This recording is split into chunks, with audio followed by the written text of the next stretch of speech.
L'attaché de coopération à l'ambassade de Belgique est dans le Haut-Katanga, précisément Lubumbashi, où elle est venue participer à la table ronde sur la gratuité et la qualité de l'éducation organisée par le ministère national de l'enseignement primaire et secondaire et initiation à la nouvelle citoyenneté.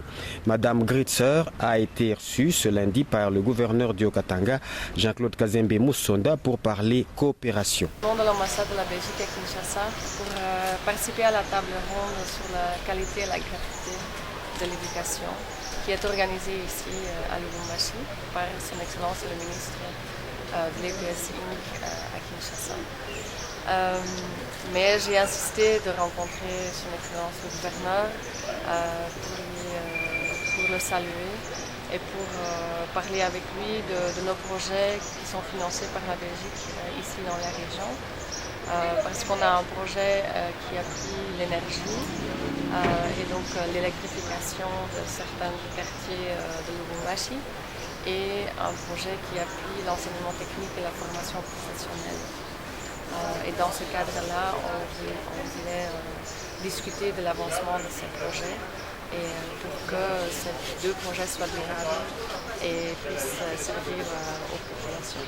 L'honorable Jean-Claude Kazembe Moussonda a aussi échangé avec le président national de l'UDECO, Union pour le développement du Congo, M. Jean-Claude Massango. Le dialogue va bientôt commencer et nous sommes partenaires, l'UDECO et membres de la majorité présidentielle. Donc nous sommes une seule famille et nous devons parler un seul langage. Au menu de l'entretien entre Jean-Claude Kazembe Moussonda et Davis Sakwane, le décès en juin dernier de 19 Éthiopiens sous la route des pédicules à Sakania. Le gouverneur du Haut-Katanga et le consul zambien Lubumbashi ont aussi parlé des 3 sujets zambiens en détention actuellement à la prison de la Kasapa. Le diplomate zambien se dit satisfait de cet entretien. On nous a rassuré par son excellence. Le gouvernement ici est en train de traiter ce dossier. Dans peu de temps, une solution sera trouvée. Par la suite, l'autorité provinciale abordera les questions d'actualité politique et sécuritaire avec le chef de bureau de la MONUSCO à Lubumbashi. Giran Diaye souhaite que la détente politique se consolide davantage dans la province du Haut-Katanga.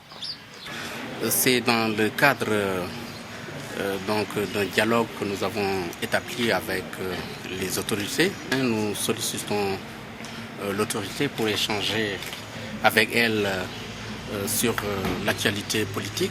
Chacun doit signer un acte d'engagement pour éviter les clashs dans les manifestations, les casses, les pillages. Informer officiellement le rang de sécurité, lui dire officiellement que nous organisons ici à Lubumbashi la conférence des ministres provinciaux de l'éducation, en charge de l'éducation. Et nous allons en profiter pour organiser une table ronde autour de 2 thématiques assez importantes qui intéressent le ministère. Il s'agit de la thématique de la gratuité pour voir comment elle est mise en œuvre dans certaines parties du pays et parler de la qualité de l'éducation. Voilà les 3 sujets sur lesquels s'est focalisé notre entretien avec le gouverneur de province, tout en le remerciant pour la qualité de l'accueil, parce que nous avons quand même une forte délégation de plus de 80 personnes qui arrivent de l'ensemble du pays. Donc c'est important que nous puissions quand même dire merci. Gratuité de l'enseignement, nous avons une définition qui est dans la loi cadre. C'est le fait que les parents, les enfants vont à l'école sans payer les frais scolaires.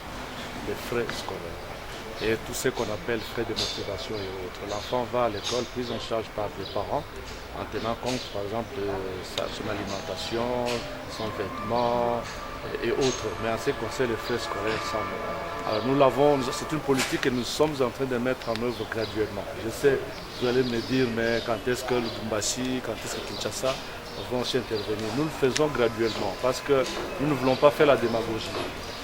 Nous voulons mettre en place, en œuvre notre politique de la gratuité selon nos moyens. En tenant compte, et chaque fois c'est ça, la réunion que nous allons avoir ici va nous permettre de faire une évaluation. Nous avons la gratuité jusqu'en 5e année primaire, et en excluant Kinshasa et Lubumbashi.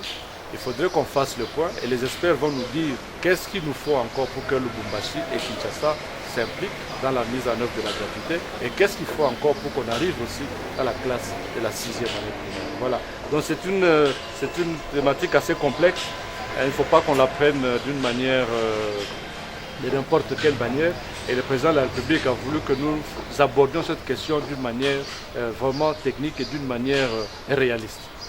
Parce qu'après qu'on ait effectué une mission sur sa demande au Kenya, en Tanzanie et en Ouganda, nous avons vu comment ils ont mis en œuvre la politique de la gratuité et quelles sont les conséquences qu'ils ont eues. Nous ne voulons pas avoir des effets comme d'autres pays.